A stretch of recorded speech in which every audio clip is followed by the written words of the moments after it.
कहानी की शुरुआत करते हैं। आज की मूवी है उस्ताद भगत सिंह। फिल्म की शुरुआत सीएम ऑफिस से होती है, जहां आज नए मुख्यमंत्री का शपथ ग्रहण होने वाला होता है।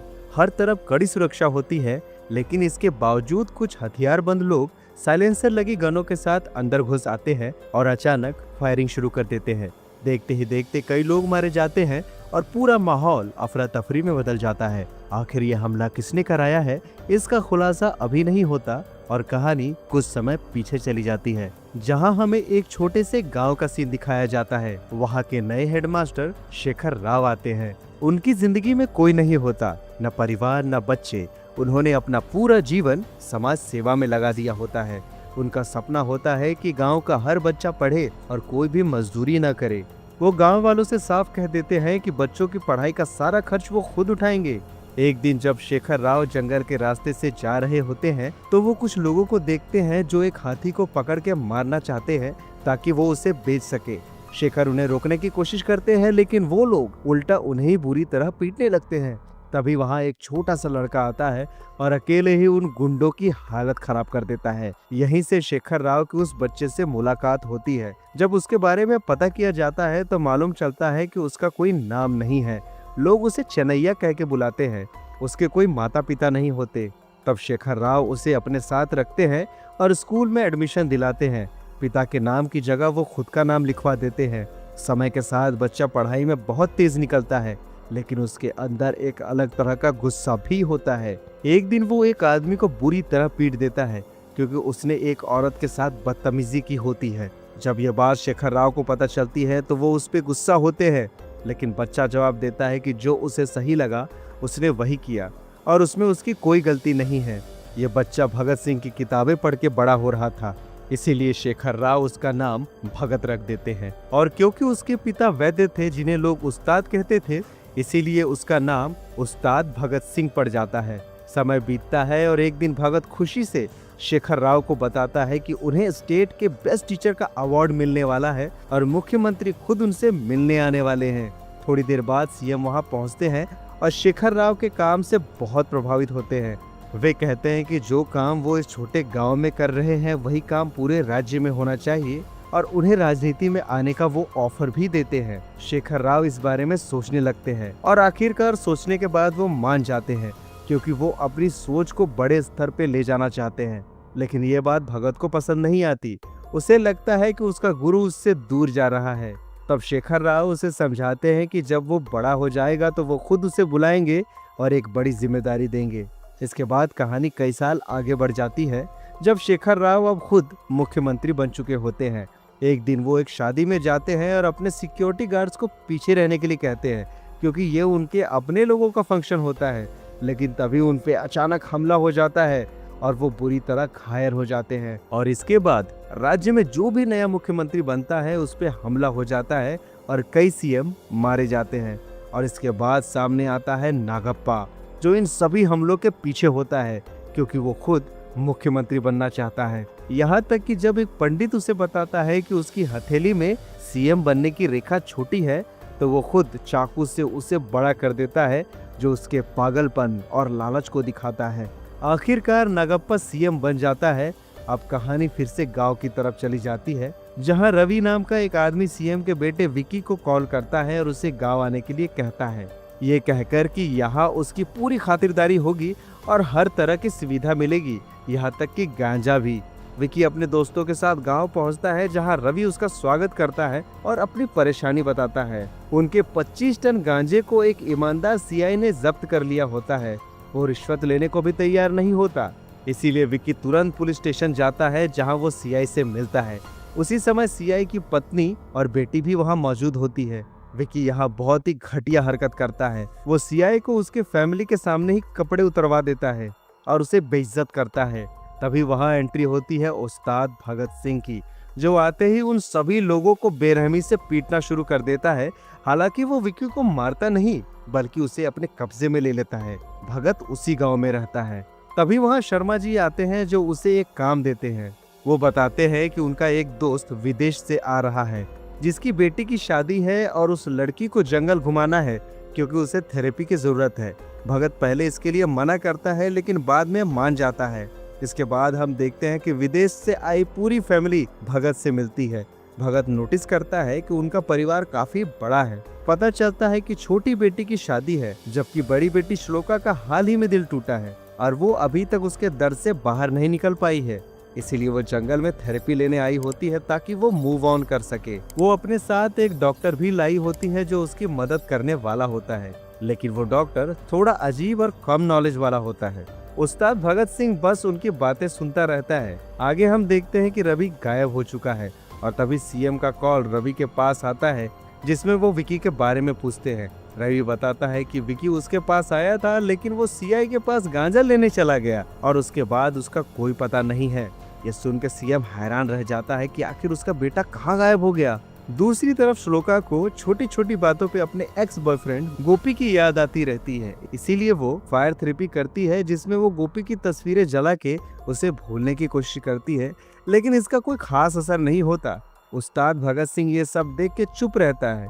अब काफी दिन बीत चुके होते हैं और विकी का कोई पता नहीं चलता। इसीलिए सीएम फिर से रवि को कॉल करता है। रवि फिर वही जवाब देता है कि उसे कुछ नहीं पता। अब सीएम को समझ आ जाता है कि मामला गंभीर है, इसीलिए वो मियाँ भाई की मदद लेता है। मियाँ भाई एक बहुत बड़ा गुंडा होता है। मियाँ भाई आगे बगदादी को कॉल करता है, जो एक खतरनाक आतंकवादी होता है। उसे जंगल में सर्च ऑपरेशन करने को कहता है, क्योंकि शक होता है कि विक्की को वहीं कहीं से किडनैप करके रखा गया है। बगदादी बेहद ही क्रूर इंसान होता है जो किसी पर रहम नहीं करता। दूसरी तरफ उस्ताद भगत सिंह ने विक्की को एक ऐसी सुनसान जगह पे छुपा रखा होता है जहां कोई आसानी से नहीं पहुंच सकता।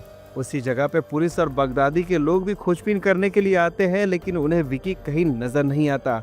जबकि भगत दूसरी तरफ श्लोका के साथ समय बिता रहा होता है। बगदादी अपने खास आदमी फिरोज को वहां भेजता है, क्योंकि उसे उस पर पूरा भरोसा होता है। आगे हम देखते हैं कि श्लोका वाटर थेरेपी लेने आती है, लेकिन भगत अब इन सब चीजों से परेशान हो चुका होता है। वो उसे समझाता है कि इस तरह वो कभी मूव ऑन नहीं कर पाएगी और वो उससे उसकी पूरी कहानी पूछता है।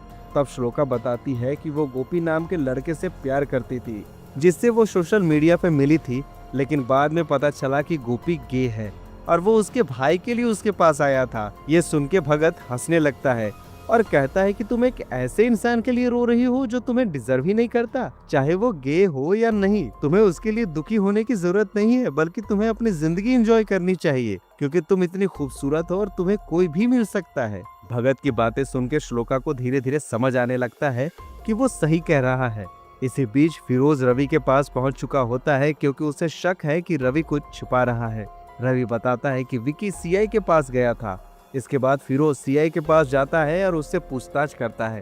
पहले तो सीआई उसे कुछ नहीं बताता, लेकिन बाद में सब कुछ सच सच बता देता है। वो बताता है कि उस्ताद भगत सिंह नाम का एक आदमी आया था, जिसने सभी को मारा और विकी को अपने साथ ले गया। ये सुन के वे लोग भगत के बारे में जानकारी निकालते हैं और फिर श्लोका को किडनैप कर लेते हैं। जब भगत को पता चलता है कि श्लोका को किडनैप कर लिया गया है, तो वो खुद सरेंडर कर देता है और विक्की को छोड़ दिया जाता है। ये बात मियाँ भाई को जब पता चलती है तो वो बहुत खुश होता है, क्योंकि वो जानना चाहता है कि ये सब आखिर किया किसने है। आगे जब वीडियो कॉल पे वो उस्ताद भगत सिंह का चेहरा देखता है तो वो डर जाता है। उसके हाथ पैर कांपने लगते हैं। वो विक्की से तुरंत वहाँ से भागने के लिए कहता है, क्योंकि उसे पता होता है कि भगत कितना खतरनाक है। इसके बाद खुलासा होता है कि रवि असल में रेंजर ऑफिसर है, वो भी भगत के साथ मिला हुआ होता है। ये सब भगत की प्लानिंग थी ताकि विकी और बगदादी के लोग जंगल में लाए जा सके। अब वो चाहता है कि खुद बगदादी भी वहां आए, लेकिन उससे पहले भगत उन सभी लोगों को बेरहमी से मार देता है और विकी और फिरोज को बंदी बना लेता है। आगे विकी और फिरोज जानना चाहते हैं कि आखिर उस्ताद भगत सिंह ये सब क्यों कर रहा है। दूसरी तरफ ये सारी बातें श्लोका भी जानना चाहती है कि आखिरकार ये सब हो क्या रहा है। तब यहाँ पे रवि और उस्ताद भगत सिंह दोनों मिलके पूरी कहानी बताते हैं। बात कुछ साल पहले की होती है, जब एक रथ यात्रा निकाली जा रही थी, लेकिन तभी वहाँ कुछ गुंडे आ जाते हैं और इस यात्रा को रोकने की कोशिश करने लगते हैं। वे लोगों को बुरी तरह मारने लगते हैं और माहौल बहुत ही खराब हो जाता है। तभी वहाँ पे भगत सिंह आता है, जो आते ही उन गुंडों को सिर्फ पीटता ही नहीं है, बल्कि उन्हें मार ही डालता है। बाद में भगत सिंह को पता चलता है कि ये सभी गुंडे नागप्पा के भेजे हुए थे। तब वो सीधे नागप्पा के घर पहुंच जाता है और उससे कड़ी चेतावनी देता है और कहता है कि अगर दोबारा ऐसी हरकत की तो वो उसे जान से ही मार देगा। नागप्पा जवाब देता है कि वो जल्द ही मुख्यमंत्री बनने वाला है, इसीलिए उससे तमीज से बात करे। लेकिन भगत साफ कह देता है कि वो सीएम भी बन जाए तो भी उसका कुछ नहीं बिगाड़ पाएगा। दूसरी तरफ दिखाया जाता है कि उस समय चंद्रशेखर राव मुख्यमंत्री थे और उन पर अभी तक कोई हमला नहीं हुआ था।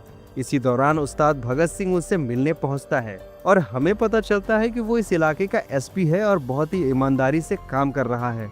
आगे हम देखते हैं कि नागप्पा को दी गई चेतावनी के बाद उसका बड़ा बेटा पुलिस स्टेशन पहुंच जाता है और वहां हंगामा करने लगता है। वो गुस्से में कहता है कि आखिर किसकी हिम्मत हुई उसके बाप को धमकी देने की, लेकिन भगत सिंह को इससे कोई फर्क नहीं पड़ता और वो सुनो को ही बुरी तरह पीट देता है। आगे एसपी उस्ताद भगत सिंह को एक इंटेल मिलती है कि अली फजल नाम का एक अपराधी एक ऐसे इलाके में छिपा हुआ है जहां जाना आसान नहीं है, लेकिन भगत सिंह बिना डरे वहां पहुंच जाता है। वहां उसकी पहली बार मियां भाई से आमने सामने मुलाकात होती है। भगत कहता है कि उसे सिर्फ अली फजल चाहिए और उसे बाकी किसी से कोई मतलब नहीं है, लेकिन मियां भाई कहता है कि अली फजल उनका दोस्त है और वो उसे कुछ नहीं कर सकता। इसके बाद भगत वहां मौजूद कई लोगों को बेरहमी से पीटता है और यहाँ तक कि मियां भाई को भी गोली मार देता है। यह देख के उसके लोग बहुत हैरान हो जाते हैं क्योंकि उन्हें उम्मीद नहीं थी कि कोई मियां भाई पे भी गोली चला सकता है। इसके बाद भगत अली फजल को अपने साथ ले जाता है और दूसरी तरफ अस्पताल में भर्ती मियां भाई के पास नागप्पा का कॉल आता है। वो कहता है कि किसी भी हालत में अली फजल को जेल से निकलवाना होगा क्योंकि वो उसके कई राज जानता है जो वो खोल सकता है। तब नागप्पा को काशी ब्रदर्स की याद आती है जो बेहद ही खतरनाक और क्रूर लोग होते हैं जिन्हें ये काम सौंपा जाता है। भगत सिंह को भी इस बात की खबर मिल जाती है कि काशी ब्रदर्स अली फजल पे हमला करने वाले हैं। आगे हम लीला नाम की लड़की को देखते हैं जो पीजी कॉलेज में रहती है और एक रेडियो जॉकी भी है। वो अपने सपनों के राजकुमार का इंतजार कर रही होती है। उसी दिन उसकी राशि के अनुसार बताया जाता है कि आज उसे उसका राजकुमार मिलेगा। इसी बीच भगत को पता चलता है कि काशी ब्रदर्स में से एक भाई इसी इलाके में मौजूद है और उसे मारने का आदेश दिया जाता है। भगत उसे पकड़ने की कोशिश करता है लेकिन वो पीजी कॉलेज में घुस जाता है। भगत भी उसके पीछे कॉलेज पहुंच जाता है और सभी लड़कियों को चेतावनी देता है कि कोई भी बाहर ना निकले क्योंकि वहां एक खतरनाक अपराधी मौजूद है। आगे हम देखते हैं कि अपराधी लीला के ही कमरे में छिपा हुआ होता है और उसकी दोस्त पल्लवी के गर्दन पे चाकू रख देता है। तभी वहां भगत पहुंचता है और उससे गोली मार के खत्म कर देता है। यहाँ पर भगत और लीला की पहली बार मुलाकात होती है और लीला को लगता है कि उसका राजकुमार उसे मिल गया है, लेकिन आगे लीला से एक बड़ी गलती हो जाती है। वो रेडियो पे बता देती है कि काशी ब्रदर्स के एक सदस्य को पकड़वाने में उसका हाथ था और उसने ही पुलिस की मदद की थी। इसके बाद उसे धमकी मिलती है कि 72 घंटे के अंदर उसे मार दिया जाएगा। ये सुन के लीला डर जाती है और भगत के पास जाके सब कुछ बता देती है। भगत उसे डांटता है और कहता है कि अब उसकी जान को बहुत खतरा है, इसीलिए उसे खुद उसकी सुरक्षा करनी होगी और अगले 72 घंटे तक वो उसके साथ ही रहेगा। इसके बाद जहाँ जहाँ लीला जाती है भगत हर समय उसके साथ रहता है। 24 घंटे गुजर जाते हैं लेकिन उस पे कोई हमला नहीं होता। भगत उसे पब भी लेके जाता है लेकिन वहाँ भी कुछ नहीं होता। इसी तरह 48 घंटे गुजर जाते हैं और इस दौरान दोनों के बीच अच्छी बॉन्डिंग हो जाती है और इसके बाद एक पॉडकास्ट होता है जिसमें भगत अपने बारे में कई बातें शेयर करता है। आगे हम देखते हैं कि लीला धीरे धीरे भगत से प्यार करने लगती है। हर जगह उसे बस भगत ही नजर आता है। अभी भी 72 घंटे पूरे नहीं हुए थे लेकिन भगत को अचानक सीएम ऑफिस में काम आ जाता है जिसकी वजह से वो लीला की सुरक्षा के लिए चूड़ी मार्केट नहीं पहुंच पाता जहां लीला अकेले ही पहुंच चुकी होती है। वही काशी ब्रदर्स का एक भाई उसका पीछा कर रहा होता है। जैसे ही वो लीला को मारने वाला होता है तभी वो पकड़ा जाता है क्योंकि वह पहले से ही भगत के लोग मौजूद होते हैं। असल में ये पूरी प्लानिंग भगत की होती है। उसने सोचा था कि काशी खुद सामने आएगा और आखिरकार वही हुआ। इसके बाद भगत सबके सामने उसे बेरहमी से मार देता है और इसी के साथ काशी ब्रदर्स का अंत हो जाता है। ये खबर नागप्पा तक पहुंच जाती है और अब उसे समझ आ जाता है कि अगर उसने कुछ बड़ा नहीं किया तो वो कभी सीएम नहीं बन पाएगा। इधर मामला खत्म हो चुका होता है लेकिन लीला किसी न किसी बहाने से पुलिस स्टेशन पहुंचती रहती है ताकि वो भगत से मिल सके और उसके साथ समय बिता सके। भगत भी उसके हर बात में सपोर्ट करता है और कहीं न कहीं वो भी उसे पसंद करने लगा होता है। तभी भगत के पास सीनू का कॉल आता है जिसमें वो कहता है कि जिस लड़की से तू प्यार करता है हमने उसे किडनैप कर लिया है और तू उसे बचा नहीं पाएगा।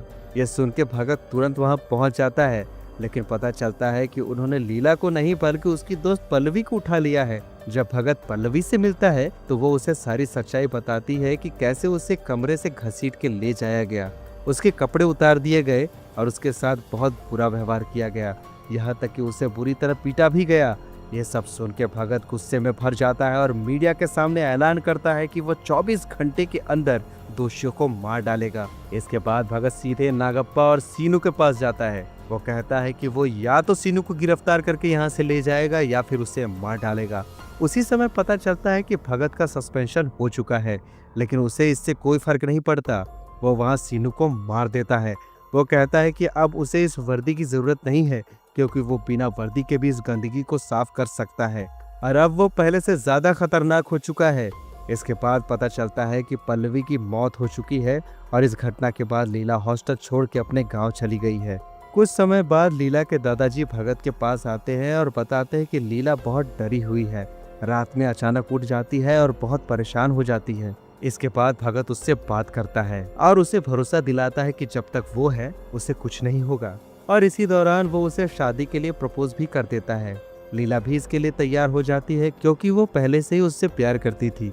आगे हम देखते हैं कि भगत और लीला की शादी की तैयारियां पूरी हो चुकी होती है और सभी लोग बहुत खुश होते हैं। इसी शादी में शेखर राव भी आते हैं, लेकिन अचानक वहाँ हमला हो जाता है और पहली गोली चंद्रशेखर राव को नहीं बल्कि लीला को लगती है और उसकी मौत हो जाती है।